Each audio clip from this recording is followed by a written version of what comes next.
Her til sidst skal vi se på, hvordan man kan bruge den her animation til at træne ligningsløsningen med ligninger, hvor der indgår x på begge sider af lighedstegnet. Og sådan en ligning har vi her. Og det første vi gør, det er som de andre gange, at vi skal have stillet ligningen op. Så vi ser, at på venstre side, der skal vi altså have minus 4x, det vil sige, at vi skal have 4 x-balloner til at trække opad i denne her vægtskål. Det var det der. Og så skal vi have 5 1-kiloslotter til at trække nedad. Det var 3. Og så lige 2 mere. Sådan der. Og så skal vi også have et x. Et x på det herovre på den anden side.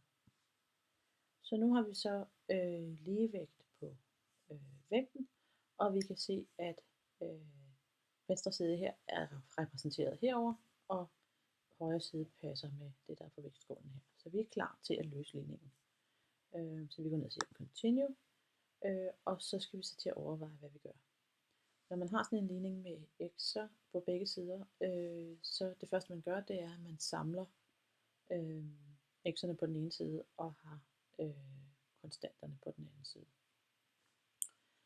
Så det man typisk gør, det er, at man vælger at samle x'erne på den side, hvor der er flest. Og flest betyder, at det hvor x-værdien er størst. Og da x er større end minus 4x, så skal vi altså have x'erne over på den her side. Og det kan vi gøre ved, at hvis vi skal opretholde balancen her, og vi gerne vil have fjernet de her minus 4x herover, så skal vi jo lægge 4x til for at få fjernet de her minus 4x. Men hvis vi lægger 4x til herover og skal opretholde balancen, så skal vi også lægge 4x til herover. Så vi skriver her, vi har valgt plus, og så skriver vi 4x, og så siger vi go. Og så ser vi, at nu kom alle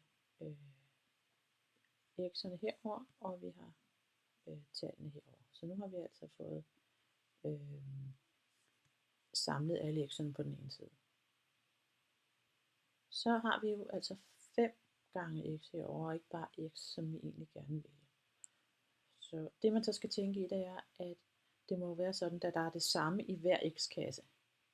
Så må det der er i en x-kasse altså svare til det vi får, hvis vi deler det her op i 5 portioner. Så må massen af en x-kasse, det må svare til, hvad der så er i en portion herover. Og dele op i 5 portioner, det svarer jo til at dividere det her over med 5. Så vi kan altså sige, at vi vil, og når vi dividerer på den ene side, skal vi lige huske, så skal vi selvfølgelig også dividere på den anden side. Så vi skal dividere begge sider med 5, for at finde ud af, hvor meget svarer en kasse med x til, når vi har, at 5 kasser svarer til 5 1-kiloslotter. Så vi dividerer med 5 på begge sider, så go, og så kan vi se, at løsningen på den her ligning, det er, at x skal være lig med 1. Fordi vi har stadigvæk balance på vægten, og vi har nu fået x til at stå alene. Så løsningen til den her ligning heroppe, det er altså, at x skal være lig med 1.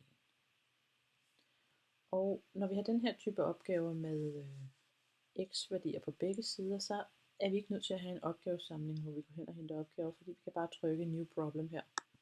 Så kommer der en ny ligning, som man kan gå i gang med. Så nu gælder det bare om at løse så mange af de her ligninger, som du har brug for, indtil du synes, at du har styr på det.